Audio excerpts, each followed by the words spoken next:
السلام علیکم ورحمۃ اللہ وبرکاتہ۔ آج ہم عربی کا دوسرا لیسن پڑھیں گے۔ تو کل ہم نے یہ بات کی تھی کہ حروف تہجی جو ہیں اس کی دو قسمیں ہیں۔ ایک قسم ہے اس کے مہملہ اور معجمہ کے اعتبار سے، طاقتور اور کمزور حروف کے اعتبار سے، اور ایک تقسیم ہے حروف شمسی اور حروف قمری کے اعتبار سے۔ تو آج جو ہے ہم اسے نیکسٹ جو ہے وہ بات چلاتے ہیں۔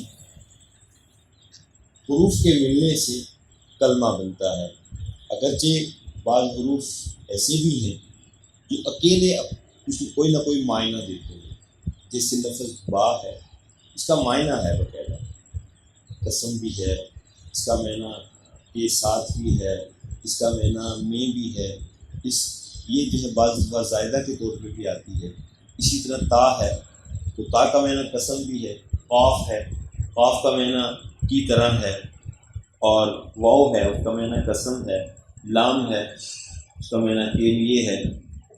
لیکن عام طور پر جو حروف مل کر کلمہ بناتے ہیں عربی زبان میں کم از کم ان کی تعداد 3 ہوتی ہے۔ تو ایسے حروف، ایسے الفاظ جن کے بنیادی حروف 3 ہوں انہیں ثلاثی کہتے ہیں، جن کے بنیادی حروف 4 ہوں انہیں رباعی کہتے ہیں، اور جن کے بنیادی حروف 5 ہوں انہیں ہم خماسی کہتے ہیں۔ ثلاثی 3 تو ویسے ثلاثہ، 4 اربع تو رباعی، 5 خمسہ تو اس سے خماسی۔ تو عربی زبان میں کم سے کم حروف کسی بھی کلمہ میں 3 ہوتے ہیں، زیادہ سے زیادہ 5 ہوتے ہیں۔ لیکن آپ کہیں گے کہ یہ تو اور بھی زیادہ ہوتے ہیں، تو باقی حروف زائدہ ہوتے ہیں، کسی نہ کسی تبدیلی سے ان کا اظہار ہوتا ہے، ورنہ بنیادی طور پر حروف یا 3 ہوتے ہیں یا 4 ہوتے ہیں یا 5 ہوتے ہیں۔ تو کلمہ جو ہے اس کی آگے 3 قسمیں۔ کلمہ کی ایک شیپ اسم ہے، دوسری شیپ فعل ہے، اور تیسری شیپ حرف ہے۔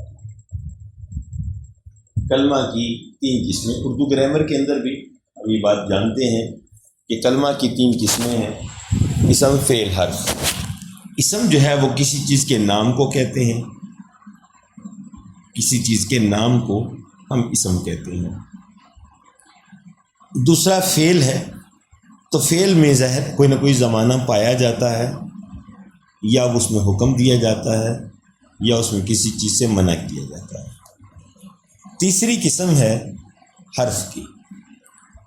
تو عربی زبان کے اندر بھی حروف ہیں، تو یہ 3 چیزیں ہیں جو کلمہ کی اقسام ہیں۔ ابھی جو اسم ہے، آج ہم اسم پہ بات کریں گے، پھر نیکسٹ فعل پہ، پھر حرف پہ۔ اسم کے اندر، اسم ہمارے ہاں کئی قسم کا ہے۔ ایک اسم ہے بناوٹ کے اعتبار سے، بننے کے اعتبار سے اسم جو ہے وہ 3 طرح کا ہوتا ہے۔ بناوٹ کے اعتبار سے اسم کی 3 قسمیں ہیں۔ ایک ہے اسم جامد، اسم جامد، جیم الف میم دال۔ اسم جامد وہ حرف ہے، وہ اسم ہے جو خود کسی سے نہیں بنا اور نہ ہی اس سے کوئی چیز بن سکتی ہے، اسے کہتے ہیں اسم جامد۔ جو خود کسی سے نہیں بنا اور نہ ہی اس سے کوئی مزید لفظ بن سکتا ہے، وہ اسم جامد ہے۔ مثال کے طور پہ ہم کرسی کو کرسی کیوں کہتے ہیں؟ اس لیے کہ اہل زبان نے اس کا نام کرسی رکھا ہے، ہم نے اسے کرسی کہا۔ پنکھے کو پنکھا کیوں کہتے ہیں؟ اہل زبان نے اس کو پنکھا کہا ہے، پنکھے سے ہم کچھ اور لفظ بنا بھی نہیں سکتے۔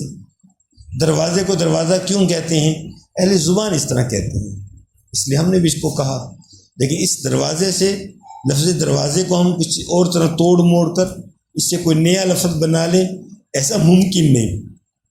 تو ایسے حروف کو، ایسے کلمے کو جو نہ خود کسی سے بنا ہو اور نہ اس سے کوئی چیز بن سکے، اسے اسم جامد کہتے ہیں۔ دوسرا ہے اسم مصدر۔ اسم مصدر کیا ہوتا ہے؟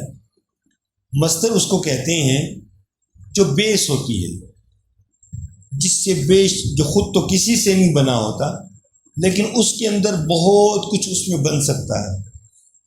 ایسا حرف، ایسا لفظ جو خود تو کسی سے نہیں بنا ہوا لیکن اس لفظ سے آگے بہت ساری چیزیں بن سکتی ہیں. جیسے مثال کے طور پہ ہم اردو میں بتاتے ہیں کھانا ہے، پینا ہے، وہ کھاتا ہے، وہ کھائے گا، وہ کھا رہا ہے، وہ کھانے والا ہے، وہ اس نے نہیں کھایا، کھایا ہوا، کھانے والا، کتنا کچھ بن گیا.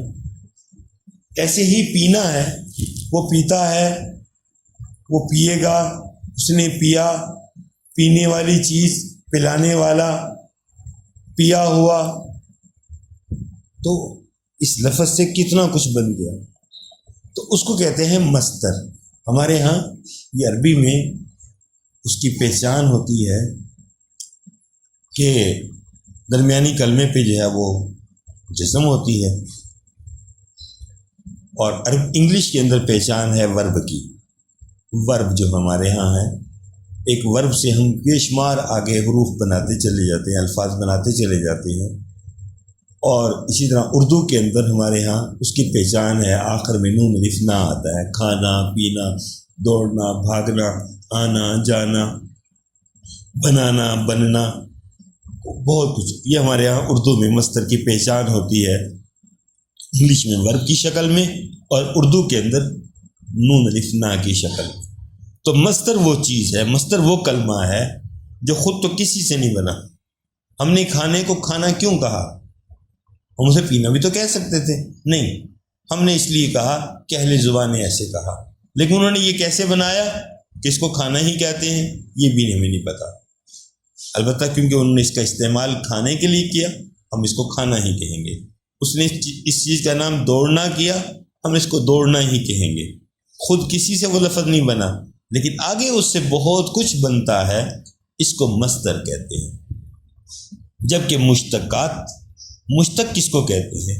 مشتق کہتے ہیں جو کچھ مصدر سے بنتا چلا جاتا ہے وہ سارا نہ جامد ہوتا ہے نہ مصدر ہوتا ہے، وہ مشتق ہوتا ہے. تو یہ تین قسم ہو گئی بناوٹ کے اعتبار سے، بننے کے اعتبار سے اسم کی یہ تین شیپ ہے. ایک ہے جامد، نہ خود کسی سے بنا، نہ اس سے کچھ بن سکتا ہے، اہل زبان نے اس کے لیے وہ لفظ رکھا، ہم نے اس کو اسی طرح استعمال کر دیا. مصدر جو خود تو کسی سے نہیں بنا لیکن اس سے بہت کچھ بنتا ہے، بہت کچھ اس کے اندر توڑ پھوڑ کر کے اس میں بہت کچھ بنایا جا سکتا ہے. جبکہ مشتق وہ کلمہ ہے، وہ اسم ہے جو کچھ مصدر سے بنتا ہے اس کو مشتق کہتے ہیں. اس سے ماضی بنا تو مشتق ہے، اس سے مضارع کا صیغہ بنا تو مشتق ہے، اس سے اسم فاعل بنا تو مشتق ہے، اس سے اسم مفعول بنا تو مشتق ہے، اس سے امر اور نہیں بنا تو مشتق ہے. جو کچھ اس سے بنتا چلا جائے گا، جیسے انگلش کے اندر ورب سے پہلی فارم ہے، اب اس سے دوسری بن گئی، اب اس سے تیسری بن گئی، اب اس سے کو ایڈورب بنا دیا، اب اس کے اندر جو ہے وہ مختلف چیزوں کا استعمال کر کے کچھ سے کچھ بناتے چلے گئے، لیکن بیسک وہی مصدر ہے. تو جو کچھ اس سے بنا ہے وہ سارا مشتق. اسم کی ایک قسم ہے بناوٹ کے اعتبار سے. اسم کی دوسری قسم ہے مذکر اور مؤنث ہونے کے اعتبار سے. اسم ہمارے ہاں یا تو وہ مذکر ہوگا یا وہ مؤنث ہوگا. ہمارے ہاں یہ مذکر اور مؤنث کا کنسیپٹ عربی زبان میں اس حد تک ہے کہ ہر چیز کے اندر دیکھا جاتا ہے کہ آیا یہ مذکر ہے یا مؤنث ہے، آیا یہ چیز مذکر ہے یا مؤنث ہے. ہمارے ہاں اردو زبان میں اتنا اہتمام نہیں ہے، رشتوں کے اعتبار سے تو ہے لیکن ایسے جانوروں کے اعتبار سے، رشتوں کے اعتبار سے کچھ نہ کچھ کنسیپٹ ہے، لیکن چیزوں کے اعتبار سے وہ مذکر ہے یا مؤنث ہے اس کا اتنا کنسیپٹ نہیں ہے. جبکہ عربی زبان میں ایک کھڑکی ہے مذکر ہے یا مؤنث، یہ پنکھا ہے مذکر ہے یا مؤنث، یہ دروازہ مذکر ہے یا مؤنث. تو اسم جو ہے وہ تذکیر و تانیث کے اعتبار سے یا مذکر ہوتا ہے یا مؤنث ہوتا ہے. اگر مذکر ہے اس کی اپنی ایک پہچان ہے، مؤنث ہے اس کی پہچان ہے۔ مؤنث کی عام طور پر 3 اہم نشانیاں ہیں، جن میں سے ایک نشانی میں بتا رہا ہوں کہ ساتھ ملتی ہوئی تا، جو ابھی میں کل لیسن میں بھی پڑھا کہ جس کے اندر ساتھ ملتی ہوئی تا تھی، چاہے وہ گوتا کی شکل میں تھی چاہے وہ لفظ کے ساتھ ملی ہوئی تا تھی، یہ مؤنث کی ایک بڑی نشانی ہے، یہ مؤنث کی ایک بڑی نشانی ہے۔ اسم کے اعتبار سے، تذکیر و تانیث کے اعتبار سے اسم 2 طرح کا ہوتا ہے، یا وہ مذکر ہوگا یا وہ مؤنث ہوگا۔ اسی طرح عدد کے اعتبار سے، تعداد کے اعتبار سے اسم 3 طرح کا ہوتا ہے۔ ایک ہوتا ہے واحد، اکیلا ہے واحد، اور دوسرا ہے اثنان، تثنیہ، دوسرا ہے تثنیہ، اور تیسرا ہے جمع۔ ہماری باقی لینگویج کے اندر آپ نے دیکھا ہوگا واحد اور جمع چلتا ہے، واحد جمع، واحد جمع، اردو میں واحد جمع، انگلش میں سنگولر، لیکن عربی زبان کے اندر واحد پھر تثنیہ پھر جمع۔ ایک کو واحد کہیں گے، 2 ہے تو تثنیہ ہے، 2 سے زائد ہے تو جمع ہے، 2 سے زائد ہے تو جمع۔ تو عدد کے اعتبار سے، تعداد کے اعتبار سے اسم کی 3 قسمیں ہیں، واحد، اثنان، واحد، تثنیہ، جمع۔ البتہ عام اور خاص ہونے کے اعتبار سے اسم کی 2 قسمیں ہیں، عام اور خاص ہونے کے اعتبار سے اسم کی 2 قسمیں ہیں۔ اردو میں بھی ہے یہ بات، عربی میں بھی ہے، معرفہ اور نکرہ۔ معرفہ خاص کو کہیں گے، نکرہ عام کو کہیں گے۔ اب معرفہ جو ہے، اسم معرفہ 7 طرح کا ہوتا ہے، جن میں سے صرف ہم 2 آج ڈسکس کریں گے، بلکہ 1.5 ڈسکس کریں گے، 2 بھی نہیں کریں گے۔ ایک ہے اسم علم، جیسے علم ہوتا ہے ایسے علم، عین کی زبر کے ساتھ علم۔ اسم علم وہ اسم معرفہ ہے جو کسی شخص کا نام ہو، کسی جگہ کا نام ہو، کسی چیز کا نام ہو، اسے کہتے ہیں اسم علم۔ اسم علم یہ معرفہ ہوتا ہے، چاہے آخر میں اس کے تنوین آئے تب بھی یہ معرفہ ہے۔ زاہد، حامد، ویسے عام طور پہ تنوین جو ہے یہ مؤنث کے لیے ہوتی ہے، لیکن جب کسی کا نام ہے تو وہ معرفہ ہے۔ ہمارے ہاں یہ ایک کمزوری ہے کہ ہم معرفہ کو مزید معرفہ بنانے کی کوشش کرتے ہیں، بھئی ہے معرفہ، بس معرفہ ہے، ختم۔ جیسے عباس ہے معرفہ، لیکن العباس کر دیں، یہ تو بیوقوفی والی بات ہے کہ عباس ویسے معرفہ تھا، اس کو العباس کرنے کی کیا ضرورت ہے؟ تو اس لیے جو ہے معرفہ کسی کی جگہ کا نام ہے، کسی چیز کا خاص نام ہے، یا کسی شخص کا، وہ سب معرفہ۔ دوسرا ہے، اس کو انگلش میں کیا کہیں گے معرفہ کو، اس میں علم کو کہیں گے عربی انگلش کے اندر ناؤن۔ ناؤن، اب ناؤن کے بعد ناؤن کی جگہ جو استعمال ہوتا ہے اس کو ہم پروناؤن کہتے ہیں۔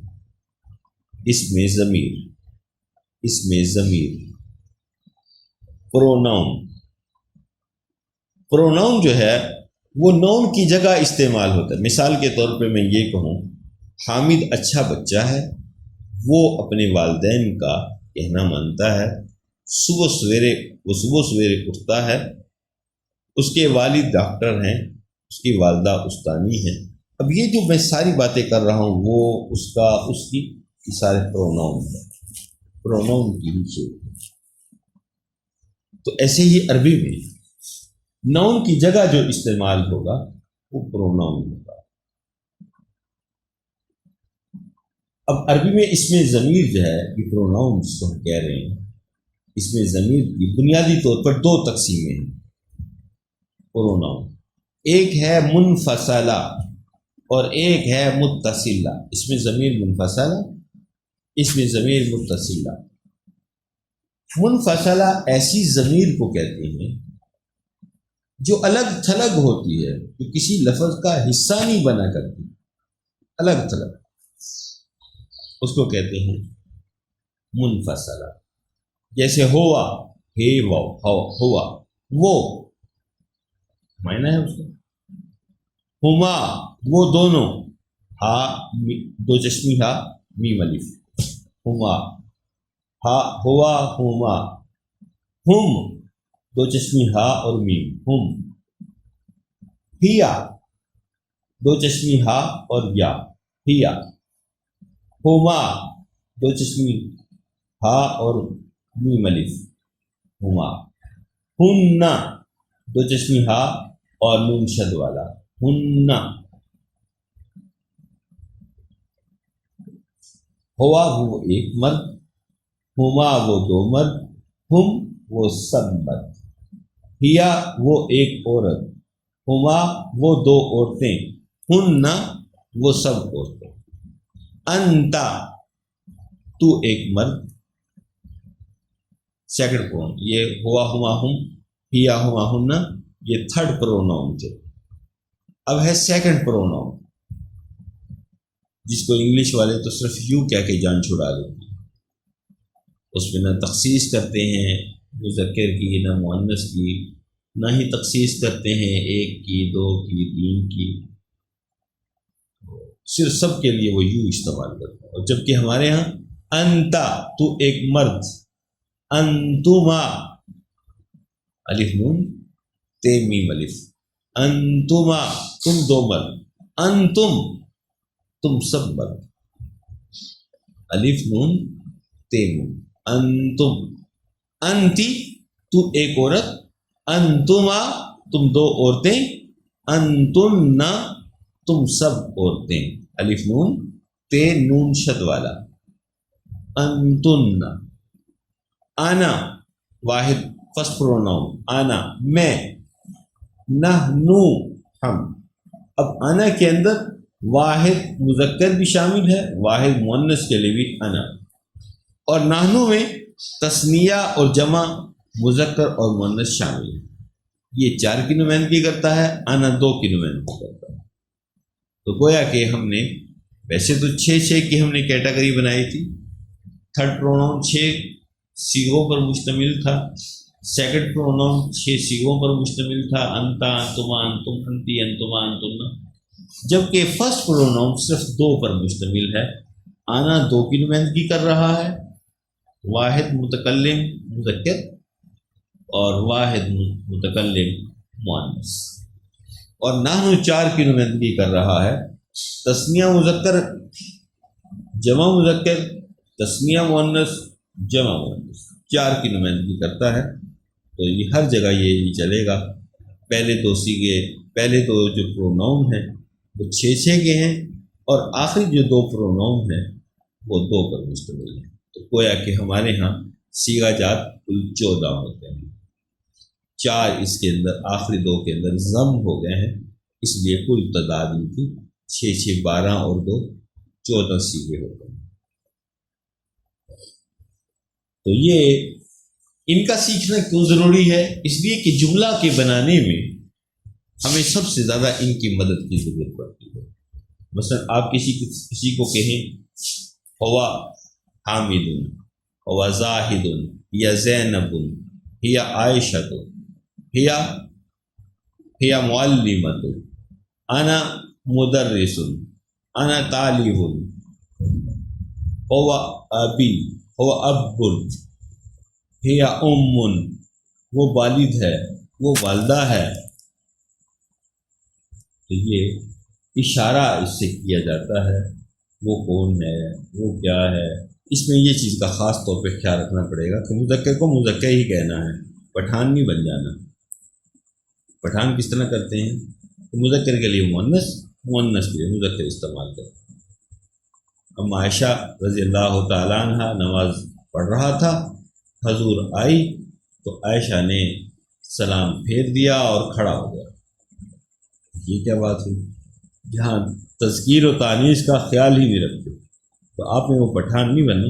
یہ بات اچھی طرح سمجھنی ہے کہ یہاں پر مذکر کا اور صیغے کے اعتبار سے کیا چیز سامنے ہے جس کی طرف میں اشارہ کر رہا ہوں.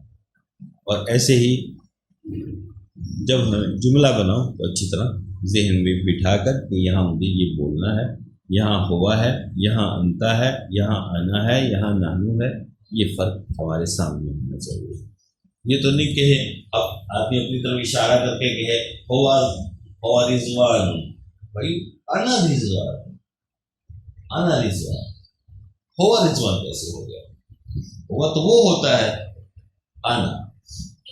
ایسے ہی آپ کسی لڑکے کی طرف اشارہ یہ گئے انتے عائش، انتے حامل، انتے حامل، یہ کیا بات ہے؟ انتا حامل. ایسے ہی کوئی بچی کسی بچی کی طرف اشارہ کر کے یہ کہے انتا عائشہ، تو بھائی انتے عائشہ. ٹھیک ہے نا؟ تو یہ چیز ذہن میں رکھنی ہے کہ ہمیں کہاں کیا بولنا ہے. ہمارے اردو کے اندر بھی ہم اس کا اس طرح خیال رکھتے ہیں آپس میں بولتے ہوئے کہ حالانکہ ایک ہی مجلس کے اندر بیٹھے ہیں لیکن مرد کے ساتھ مرد کا صیغہ استعمال کریں گے، عورت کے ساتھ عورت کا صیغہ استعمال کریں گے. ایسے نہیں کرتے مرد کو عورت کی طرح عورت کے انداز میں بول دیں، عورت کو مرد کے انداز. اس کا خیال رکھنا ہے. تعداد کے اعتبار سے بھی خیال رکھنا ہے، تذکیر و تانیث کے اعتبار سے بھی ہمیں اس کا خیال رکھنا ہے. تو اس کی ہمیں پریکٹس کرنی ہے. آج کا ہمارا یہ گرامر کا پورشن اتنا ہی انشاءاللہ کافی ہے. اس میں ہم اس کی پریکٹس کریں، اس کے جملے بنائیں گے. یہ جملہ بنانا آتا ہے. اگر یہ کہا جائے کسی سے کہ یہ جو آج آپ نے لیسن پڑھا ہے اس کی بیس پہ آپ 50 جملے بنا دیں تو مشکل نہیں.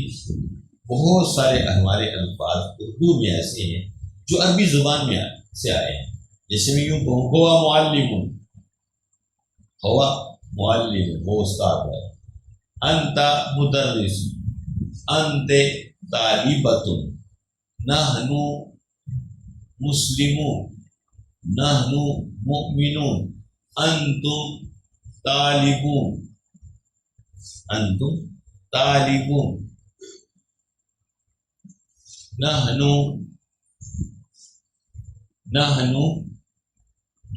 ذاکرون، نحن ذاکرون، انت مسلمۃ مؤمنۃ.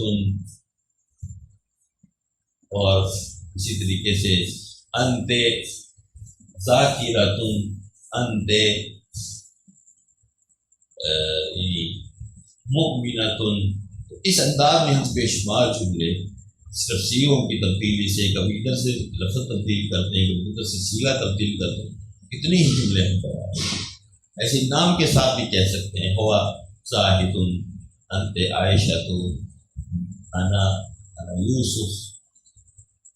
ٹھیک ہے، اس انداز میں آپ کئی جملے جو ہے وہ بنا سکتے ہیں. تو یہ ابھی فنکشنل عربک کا اندر یہ کنسیپٹ ہے کہ ہمیں عربی بول چال میں آنا ہے. جو ہماری کتاب کا اصل نام ہے وہ فنکشنل عربک ہے کہ ہمیں عربی بول چال میں آگے بڑھنا ہے. ہم تکلم میں اس کو لے کے آ سکتے ہیں. ہمارے پاس بہت سارے ایسے لوگ مختلف زبانوں والوں سے واسطہ پڑتا ہے، مختلف جو ہیں علاقے والوں سے ہمارا واسطہ پڑتا رہتا ہے. تو ہمیں کم از کم کسی بھی موقع پر کوئی عرب سے ملاقات ہو تو ہم کم از کم اس سے کچھ نہ کچھ بات چیت کر سکیں، اس سے کچھ نہ کچھ حال احوال لے سکیں. تو اس کے لیے یہ فنکشنل عربک جو ہے وہ بیس ہے کہ ہم عربی کو بول چال کے انداز میں بولیں، اس کو سنیں، اس سے ہم جملے بنانا ہمیں آ جائے. تو آج کا یہ ہمارا گرامر کا اتنا پورشن تھا. اب یہ بات اس کو شروع کرتے ہیں جو کل ہم نے سبق پڑھا تھا. اس سبق کے اندر اب اس کی تمرین. تو تمرین پہ آپ دیکھیں گے التدریبات، یہ جو میں کتاب دکھا رہا ہوں اس کا 21 صفحہ ہے. التدریبات، تدریب جو ہے جو مؤنث ہے اس لیے التدریبات الف اور لمبی تا کے ساتھ اس کو جمع بنایا. التدریب، التدریب، التدریب اور التدریبات، بے الف اور لمبی تا.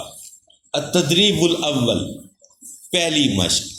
اب آپ دیکھ رہے ہوں گے اس لفظ کے اوپر اگر آپ غور کریں، التدریب الاول، تدریب کے شروع میں الف لام ہے اور اول کے شروع میں بھی الف لام ہے، تدریب کے آخر میں پیش ہے، اول کے آخر میں بھی پیش ہے۔ تو جب یہ ایسا لفظ جس کے شروع میں الف لام ہو تو دونوں میں ہو، نہ ہو تو دونوں میں نہ ہو، اور اعراب کے اعتبار سے بھی وہ ایک جیسا ہو، تو اس کو ہم کہتے ہیں مرکب توصیفی۔ التدریب الاول، التدریب الاول مرکب توصیفی۔ اکتب، یہ امر کا صیغہ ہے۔ اکتب، کاتبہ لکھنا، اس نے لکھا، کاتبہ اس نے لکھا۔ یکتب، وہ لکھتا ہے۔ اکتب، لکھو۔ معانی، معانی۔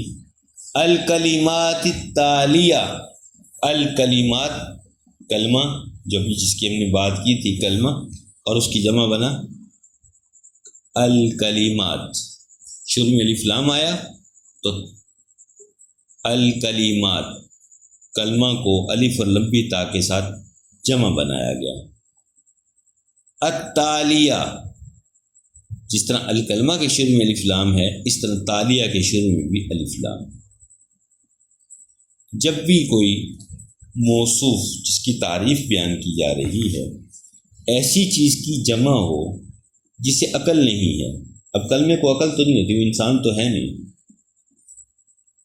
تو اس کی جو صفت آئے گی وہ واحد آئے گی اور مؤنث آئے گی، اس لیے التالیہ، التالیات نہیں کہا گیا، الکلمات التالیہ۔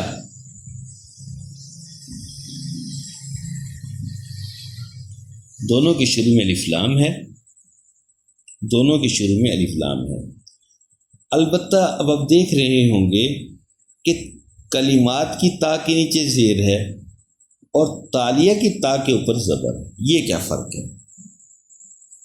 تو یہ ایک ہمارے ہاں قاعدہ ہے کہ جب جمع مؤنث کو زبر لگانی ہو تو اس کی زبر کو زیر کے ساتھ ظاہر کیا جاتا ہے۔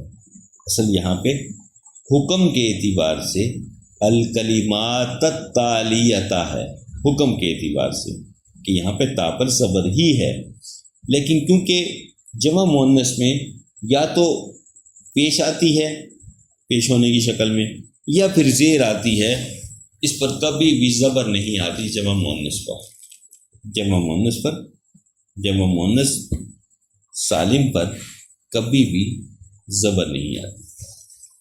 اکتب معانی الکلمات التالیہ، قراصۃ کاپی، قلم قلم، مقعد بینچ، کتاب کتاب، مکتب ڈیسک ڈیسک، مسطرۃ پیمانہ، صبورۃ تختہ سیاہ، حقیبۃ بیگ، تبشورۃ چاک، کرسی کرسی، مساحۃ ڈسٹر، مبراۃ ربڑ۔ التدریب الثانی، یہاں بھی یہ مرکب توصیفی ہے کہ الف لام بھی دونوں کے شروع میں ہے اور اعراب بھی دونوں کا یکساں ہے۔ ما ہذہ، اب یہ ساروں کے ساتھ جملہ بن سکتا ہے، ہذہ قراصۃ کیونکہ مؤنث ہے تو اس لیے دونوں سب کے ساتھ مؤنث، اس تینوں الفاظ مؤنث کے، ہذہ قراصۃ یہ بھی جملہ ہوا، ہذہ مسطرۃ یہ بھی جملہ ہوا، ہذہ صبورۃ یہ بھی جملہ ہوا۔ ما ھذا، ھذا مکتب، ھذا کتاب، ھذا مکتب، ھذا کتاب۔ ما ھذا، ھذا کتاب، ھذا مکتب، ھذا قلم، ھذا مقعد۔ ما ھذا، ھذا مقعد، ھذا کتاب، ھذا کرسی، ھذا قلم۔ ما ھذہ، ھذہ مسطرۃ، ھذہ تبشورۃ، ھذہ صبورۃ۔ ما ھذہ، ھذہ مساحۃ،